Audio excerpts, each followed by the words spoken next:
안녕하세요. 어라운드 오브 스튜디오 플래처입니다. 자, 오늘은 늦은 감이 없지 않아 있는데요. 스프링부트 3.0 릴리즈에 대해서 얘기를 해보려고 합니다.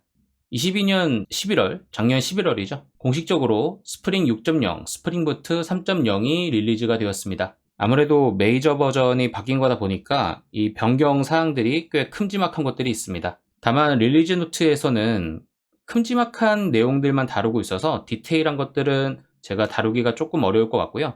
그거는 각자 애플리케이션을 마이그레이션 하면서 겪어봐야 될 것 같습니다.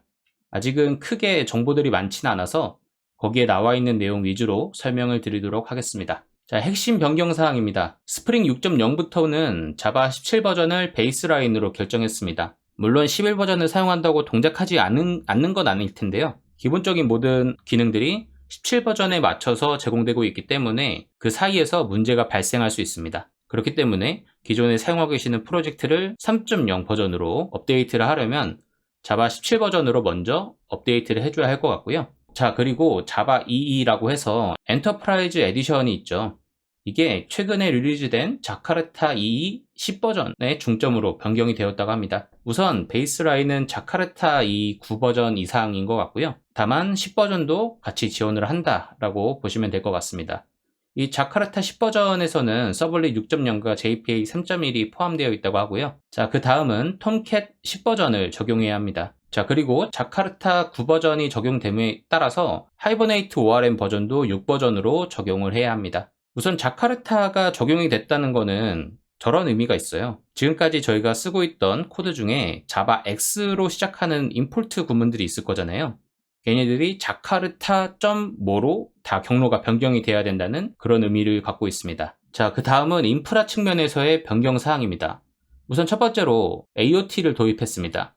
어헤드 오브 타임이라고 하는 건데 그거는 제가 뒤에 따로 장표를 마련해 뒀으니까 거기서 설명드리도록 하겠습니다. 지금 보시면은 익숙하지 않은 용어들이 꽤 있을 수도 있어요. 자카르타도 익숙하지 않을 수도 있고 AOT 그리고 그랄 VM 이런 네이티브 이미지, 프로젝트 룸 이런 것들이 익숙하지 않을 수 있어서 그것들을 설명드리려고 뒤에 따로 장표를 마련해 뒀으니까 지금은 넘어가도록 하겠습니다. 자, 그 다음은 그랄 VM 네이티브 이미지를 지원한다고 합니다. 자, 그 다음은 프로젝트 룸이라고 해서 가상 스레드를 지원한다고 합니다. 이 기능은 자바 19 버전부터 지원하고 있는데요.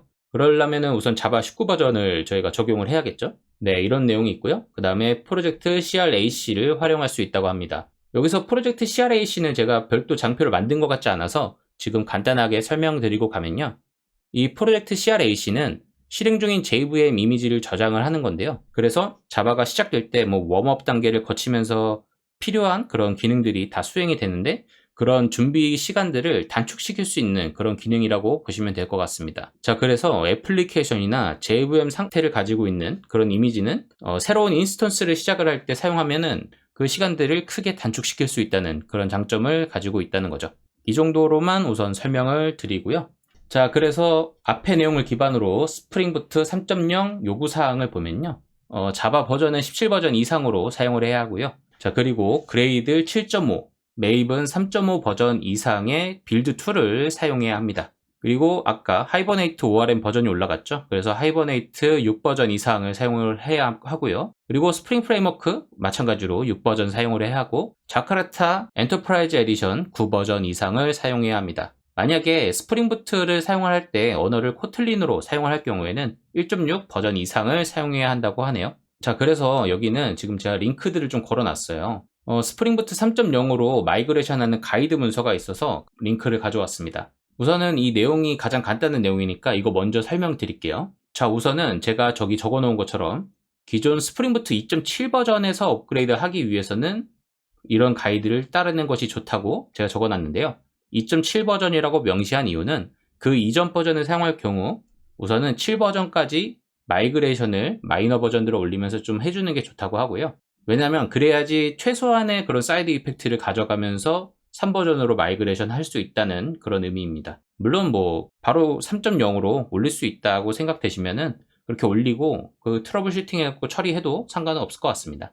우선 2.7 버전이 지금 스프링에서 얘기하고 있는 가장 최신 버전이라고 해요. 이 버전에서. 이 2.7 버전의 역할은 이 버전의 가장 최신 그런 뭐 버그 픽스나 새로운 기능 제공뿐만 아니라 이 3버전으로 올라가기 위한 발판 역할을 해주는 버전이라고 생각해 주시면 될 것 같습니다. 자, 그리고 밑에 내용 좀 보겠습니다. 우선은 마이그레이션을 하기 위해서는 디펜던시 버전들을 체크해야 합니다. 여기에 있는 링크들도 이따가 한번 눌러볼 건데요. 아마 영상이 두 개로 구분이 돼서 올라갈 것 같아요. 짧게 보고 싶으신 분들은 아마 링크를 보고 있는 그 화면들은 안 들어갈 거고, 풀 버전으로 올라가는 것들은 링크도 살펴보는 내용도 같이 다룰 것 같습니다. 자, 우선 2.7 버전, 3버전 디펜던시 버전들을 체크해서 우리가 올릴 수 있는지 없는지를 체크해야 하고요. 그리고 서드 파티, 그러니까 여기에 명시되어 있지 않는 다른 디펜던시를 사용할 경우 그 디펜던시들이 스프링부트 3.0에 호환이 되는지 다 체크를 해봐야 된다는 의미입니다. 자, 그리고 스프링 시큐리티는 스프링부트 3.0을 사용할 경우 6버전 이상을 사용해야 하는데요. 이전 버전을 사용하고 있다고 하면 스프링 시큐리티 5.8 버전으로 마이그레이션을 하고 그 이후에 6버전으로 업그레이드 하는 것을 권고하고 있습니다. 아까 앞서 말씀드린 내용과 동일한 맥락성으로 이해해 주시면 될 것 같고요. 그거에 관련된 마이그레이션 문서도 있는데 이거는 제가 링크만 눌러서 경로만 보여드릴 거예요. 이 경로는 그걸로만 참고하고 따로 제가 설명은 드리지 않도록 하겠습니다. 여기 오타가 났는데 5.8에서 6.0입니다. 자, 이 정도가 사실 공식적으로 지금 얘기해주고 있는 스프링 6 그리고 스프링부트 3.0 버전의 스펙입니다. 가장 큼지막한 것들만 설명이 된 거고 아마 디테일하게 엄청나게 많은 내용들이 변경이 됐을 거예요. 그래서 마이그레이션 하게 되면 아마 제가 알기로 애플리케이션 야물 파일 아니면 프로퍼티 파일에도 어떤 변수를 하나 더 추가해서 그 레거시 코드들이 동작할 수 있게끔도 지원을 하는 정도인 거 보면 사실상 그 호환을 맞추기가 꽤 쉽진 않은 것 같습니다. 자, 지금부터 다룰 내용은 앞에서 말씀드렸던 그 변경 사항들에서 나왔던 조금 생소할 수 있는 그런 용어들을 설명하는 시간이니까 필요하신 분들만 봐주시면 좋을 것 같습니다. 자, 자카르타 엔터프라이즈 에디션입니다. 자, 1999년 선 마이크로 시스템즈가 J2EE라는 것을 발표했습니다. 이 J2EE가 자바 엔터프라이즈 에디션을 얘기하는 거고요. 이 엔터프라이즈 애플리케이션을 위한 기능들을 제공합니다. 저희가 자바 EE 말고 처음 자바를 시작을 할 때 다운을 받았던 게 아마 스탠다드 에디션이었던 것 같아요.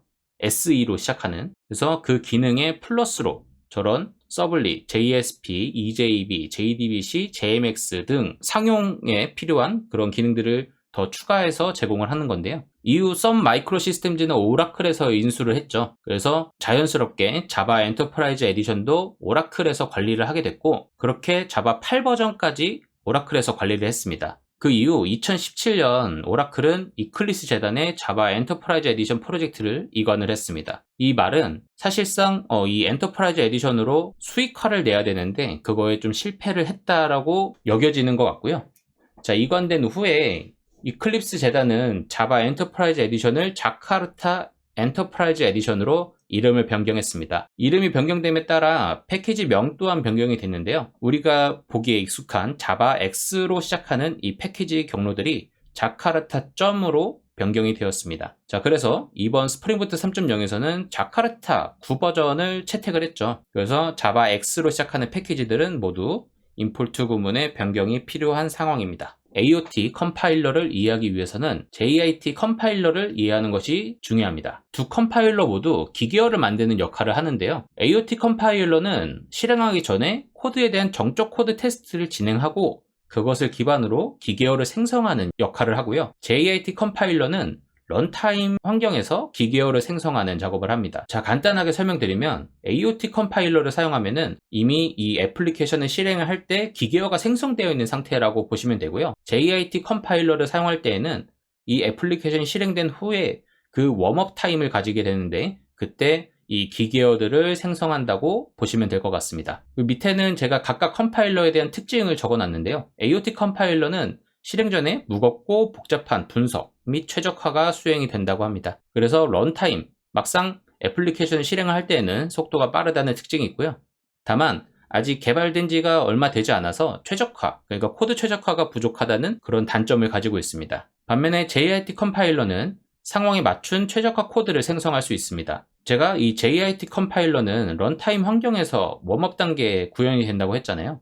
그러니까 이 런타임이 되면서 그때 이 애플리케이션이 할당받은 코어, 그리고 실행되는 OS, 커널 버전, 그리고 뭐 CPU가 뭔지 이런 것들을 다 파악을 하고 그거에 맞게끔 최적화 코드를 생성을 합니다. 그래서 이 런타임 때 발생을 하다 보니까 초반에 애플리케이션이 구동된 초반에 오버헤드가 좀 발생할 수 있고요. JIT 컴파일러는 C1, C2 컴파일러로 구성되어 있습니다. 밑에는 제가 그냥 별표로 내용을 적어놨는데 인텔 CPU에는 자바 최적화를 위한 코드가 추가되고 있다고 합니다. 그래서 인텔 CPU를 사용하고 있는 그 머신 위에서 자바를 사용하게 되면은 좀 더 그 최적화에 특화되어 있다고 보시면 될 것 같아요. 자, 그 다음은 그랄 VM입니다. 자, 이거는 지금 오라클하고 여러 회사들 그리고 대학 연구소에서 개발을 하고 있는 VM이라고 하는데요. 기존 레거시 JVM을 사용을 할 때 있었던 그런 문제점, 한계점들을 극복하기 위해서 나온 프로젝트라고 합니다. 이거를 설명드리는 거는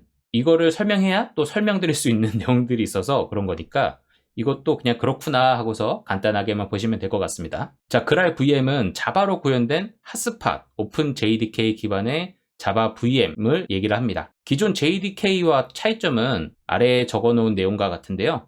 우선은 JIT 컴파일러랑 그랄 VM 컴파일러 이렇게 좀 구분을 할 수가 있고요. 자, 그리고 그랄 VM에서는 네이티브 이미지라고 하는 기능을 사용하고요. 그리고 JIT 컴파일러인데 AOT 컴파일 기능을 기반으로 한 JIT 컴파일러를 사용합니다. 그리고 트러플이라고 하는 게 있는데 이건 프레임워크예요. 그래서 언어 구현 프레임워크라고 얘기를 하고 있는데 이거는 다른 언어들, 자바스크립트, 루비 뭐 이런 파이썬도 포함되고 여러 언어들이 런타임으로 자바 기반의 머신 위에서 동작할 수 있게끔 지원해주기 위한 프레임워크라고 보시면 될 것 같습니다. 그래서 이 GraalVM이라는 걸 만드는 최종적인 목표는 네이티브 애플리케이션으로 확장하기 위한 그런 것도 있는 것 같아요. 아직은 GraalVM을 저희가 사용해보기에는 조금 애매한 감이 없잖아 있지만 우선 기본적인 구성을 보면 지금 JDK 8버전에 그랄이 들어가고요.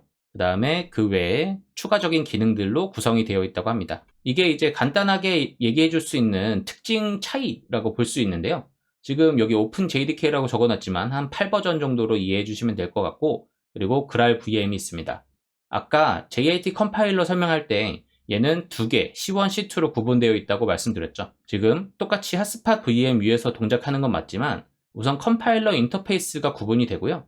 그래서 컴파일러 인터페이스 말고 JVM CI라는 게 생겨서 이 인터페이스를 저희가 선택할 수 있다라는 옵션이 추가가 되는 거고 그리고 C1은 그대로 존재를 하지만 C2인 이 JIT 컴파일러의 가장 핵심 기능인데 이 컴파일러를 그랄로 변경을 한 차이가 있습니다. 네, 여기서 더 깊게 들어가면은 거의 스프링부트 3.0 소개 영상이 아니라 이 그랄 VM을 설명하는 영상이 돼버릴 수 있어서 이 정도로만 설명드리고 다음번에 또 다른 영상에서 좀 더 디테일하게 다뤄보도록 하겠습니다. 자, 이거를 설명하려고 앞에서 잠깐 그랄 VM을 설명을 드린 거고요. 자, 그랄 VM에서는 네이티브 이미지라고 하는 기능을 제공하고 있습니다. 기존의 네이티브 환경에서 구동하는 방식은 핫스팟 위에 자바를 구성을 하고 그 위에 애플리케이션을 가동하는 방식으로 사용을 해왔어요. 그런데 이 네이티브 이미지라고 하는 이 기능을 사용하게 되면 자바 코드를 독립형 네이티브 실행 파일 또는 네이티브 공유 라이브러리로 컴파일을 할 수 있게 됩니다. 이렇게 생성된 네이티브 실행 파일은 JVM이 설치되어 있지 않아도 동작을 할 수 있다는 그런 장점을 가지고 있습니다. 자, 어떻게 이렇게 될 수 있는가 하면은 생성된 네이티브 이미지 안에는